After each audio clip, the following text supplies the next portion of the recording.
11वीं गणित के बच्चों, आज हम आपको वो टॉपिक कराएंगे गणित में जो आपने 10वीं में भी थोड़ा बहुत ज़रूर किया है। उससे आपको पता चल जाएगा कि सवाल कैसे होते हैं। सबसे पहले हम ले रहे हैं इसमें श्रेणी, सीरीज़ में सबसे पहली चीज़ है समांतर श्रेणी, अर्थमेटिक प्रोग्रेशन। इसमें पहले परिभाषा समझते हैं। इसकी परिभाषा क्या है समांतर श्रेणी की? जैसे कि आप इसके नाम से ही समझ रहे हैं कि समान अंतर वाली श्रेणी, अर्थात श्रेणी के पदों में जब अंतर समान होता है तो वह समांतर श्रेणी होती है। लेकिन उसकी परिभाषा समझते हैं हम, ऐसी श्रेणी जिसके प्रथम पद के अतिरिक्त प्रत्येक पद उसके पूर्व पद में एक निश्चित संख्या जोड़ने पर प्राप्त होता है, समांतर श्रेणी कहलाता है। कहने का मतलब यह है कि ऐसा अनुक्रम, ऐसी श्रेणी जिसके किसी पद तथा उसके पूर्व पद, कोई पद जो हम चुनेंगे उससे पहला पद होना चाहिए, उसमें किसी पद तथा उसके पूर्व पद, पहले पद का अंतर सदैव एक समान रहता है, समांतर श्रेणी कहलाता है। इसे AP से प्रकट करते हैं। जैसे कि अब हम एक श्रेणी लेते हैं उदाहरण के लिए 1 2 3 4 5 एक समांतर श्रेणी है। क्यों है? मान लीजिए हम ये दूसरा पद चुनते हैं तो कोई पद, किसी पद तथा उसके पूर्व पद यह एक का अंतर, दो में से एक या एक सदैव समान रहता है। अब हम इसको लेते हैं 3, उससे पहला पद 2, घटा दो उसमें से, 3 में 2 गया 1। हम अब लेते हैं 4 में से उससे पहला पद घटा दो 3, 1 रहते हैं। तो इस प्रकार हम देखते हैं कि इस पूरी श्रेणी में जो अंतर है वो एक रहता है, समान अंतर रहता है, इसलिए एक समांतर श्रेणी है। अब आते हैं समांतर श्रेणी का सार अंतर, common difference of AP। Common difference निकालते हैं। क्या होता है ये? समांतर श्रेणी के दो क्रमागत पदों, क्रमागत माने क्रम से आने वाले, समांतर श्रेणी के दो क्रमागत पदों के अंतर को उस श्रेणी का सार अंतर कहते हैं। इसे D से प्रदर्शित करते हैं। तो इसके लिए सबसे आसान तरीका क्या है? समांतर श्रेणी का सार अंतर बराबर होता है कोई पद माइनस उससे ठीक पहला पद। अर्थात अगर हम समझते हैं, अब यदि मान लीजिए हमारे पास A1 A2 A3 A4 ऐसे करके AN एक समांतर श्रेणी है जो आगे तक चलती आती है, ये ख़त्म नहीं होती है, तब सारांतर जो होगा D होगा इसका दूसरे पद में से अगर हम पहला पद घटा देंगे। तो इसमें हम जनरली क्या निकालते हैं कि आप याद रखें कि दूसरे पद में से पहला पद घटा दोगे तो सारांतर निकल आता है। तो सारांतर बराबर होता है D बराबर A2 माइनस A1, दूसरा पद माइनस पहला पद। आप अपने दिमाग में बैठाने के लिए बात रखें कि किसी भी समांतर श्रेणी का जब आपको सारांतर निकालना हो तो दूसरे पद में से पहला पद घटा दो। साधारण सा तरीका, आसान तरीका है। तो अब हम आते हैं व्यापक समांतर श्रेणी क्या होती है। जनरल AP जो है ये अर्थमेटिक प्रोग्रेशन, जिसे कि हम AP कहते हैं। यदि किसी समांतर श्रेणी का प्रथम पद A तथा सारांतर D है, जो हमने अभी बताया आपको, तब व्यापक समांतर श्रेणी होगी। प्रथम पद को हमने लेते हैं, शुरुआत करते हैं A, इसमें D जोड़ देते हैं, दूसरा पद आ जाता है, फिर इसमें D जोड़ देते हैं, तीसरा पद आ जाता है, फिर इसमें D जोड़ देते हैं, चौथा पद। इस प्रकार से अगर हर पद में D जोड़ते चले जाते हैं, सारांतों को जोड़ते चले जाते हैं, तो हमें एक व्यापक समांतर श्रेणी प्राप्त हो जाती है। अब आते हैं समांतर श्रेणी का व्यापक पद। जनरल टर्म निकालने के लिए किसी समांतर श्रेणी का प्रारंभ से nवां पद, प्रारंभ से याद रखना, क्या? प्रारंभ से nवां पद उसका व्यापक पद कहलाता है, जिसे AN से प्रकट करते हैं। तो सूत्र क्या हो गया?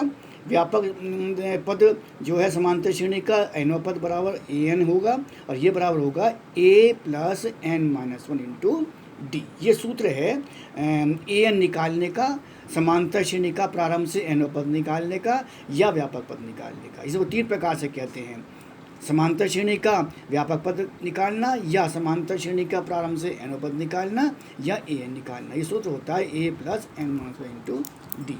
अब आगे चलते हैं, आगे सवाल लेते हैं। इसमें सबसे पहले चीज़ क्या लेते हैं, इसमें हम जो है इसमें सबसे पहली चीज़ हमारे पास आती है अब समांतर श्रेणी का अंत से nवां पद निकालना। अब तक तो हम प्रारंभ से निकाला था, अब ये सूत्र अलग होता है। समांतर श्रेणी का अंत से nवां पद होता है। मान लीजिए समांतर श्रेणी का जो है प्रथम पद ये हो गया, सारांतर D हो गया, अंतिम पद हमने L मान लिया। तब अंत से nवां पद होगा। ये अलग ये से याद रखना है आपको कि समांतर श्रेणी का अंत से nवां पद होगा L minus n minus into D.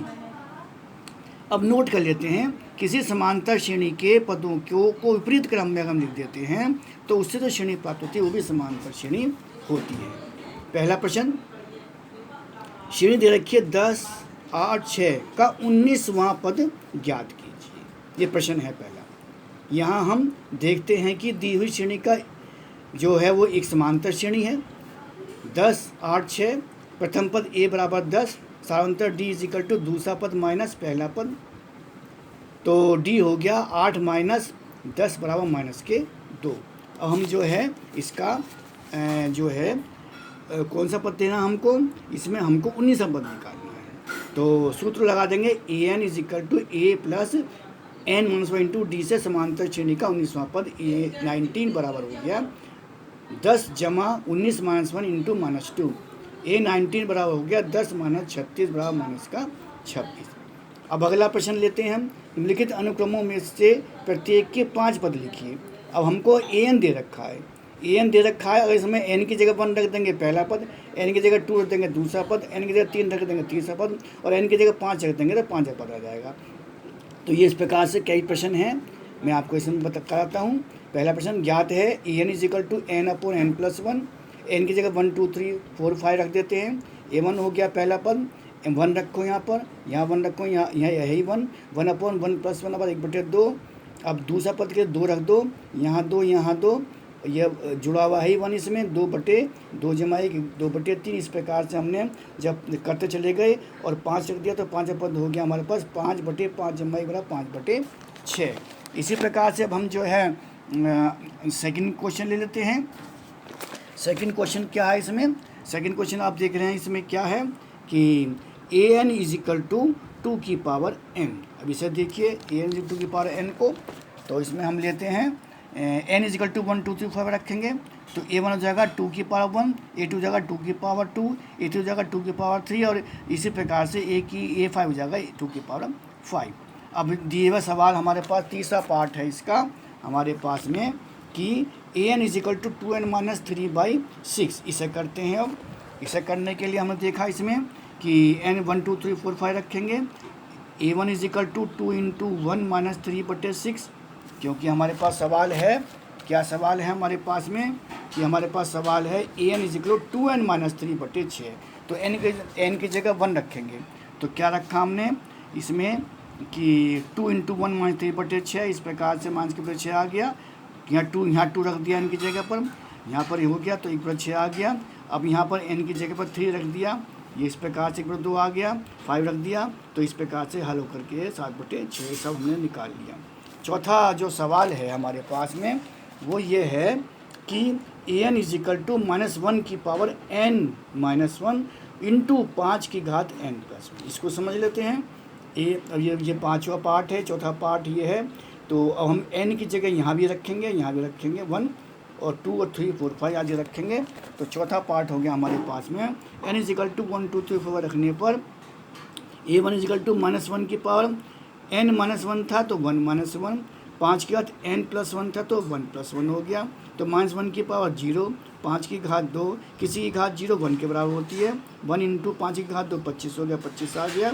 अब यहाँ a2 इज इक्वल टू 2 रख दो यहाँ पर n की जगह पर, तो -1 की घात 2 माइनस 1, 5 की घात 2 जमा 1, तो -1 की घात 1 तो -1 ही रहेगा, 5 की घात 3 का मतलब 125 हो गया, तो ये -125 आ गया। इस प्रकार 3 रख दिया, यहाँ पर 3 रख दिया इनकी जगह पर, -1 के बाद 3 माइनस 1, 5 की घात 3 प्लस 1, -1 की घात कितनी है 2 है। जब माइनस की घात सम होती है तो चिन्ह हट जाता है और जब विषम होती है तो चिन्ह रहता है, तो चिन्ह तो हटेगा और 5 की घात 4 हो गए 625। मैंने दिखा दिया आपको, इस प्रकार से हमने ये हल कर लिया। इसी प्रकार हमने 5वां पार्ट आप स्वयं निकालना, इसको हल करना। मैं कल आपको अन्य और सवाल कराऊंगा।